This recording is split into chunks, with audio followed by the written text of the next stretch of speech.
64% of Democrats saying they don't want Joe Biden to run for re-election.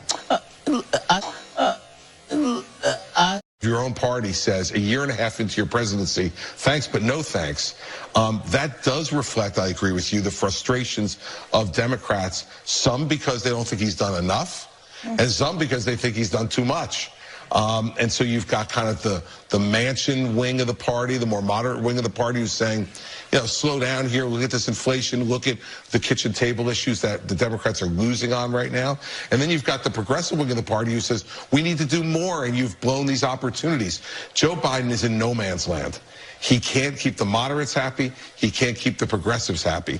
And that's an awful place to be as an office holder when you don't have anybody.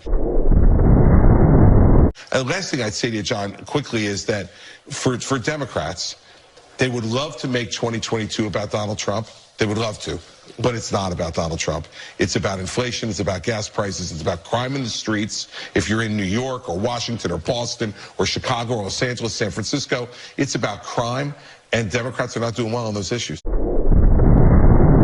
To say also, I think Democrats, and we've heard this for months, we did polling on this and reporting out in the field on this, they are raising concerns about the president's age. I mean, he is the oldest president. He turns 80 this fall. He'll be older if he takes another term. And that is, no one's saying that they don't think he is capable of doing his job currently, but that is something that is clearly on, when you talk to Democrats and when you look at the polling, it is something that is on Democrats' minds. Is it the expectation among Democrats you're talking to that he's going to run again?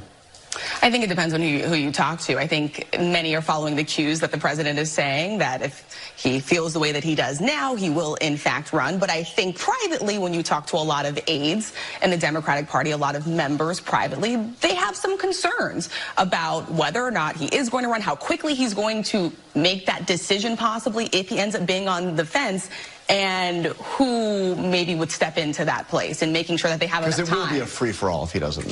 And making sure they have enough time to actually build up the support. Look, Gavin Newsom's not following the signals, by the way.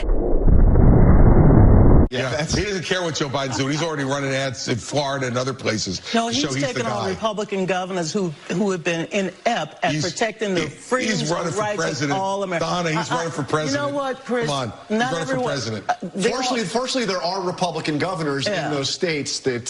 He's running against, he's making sure that what Abbott is doing, what DeSantis, he's exposing Republicans for who they truly are. So I want to turn... He's running for president.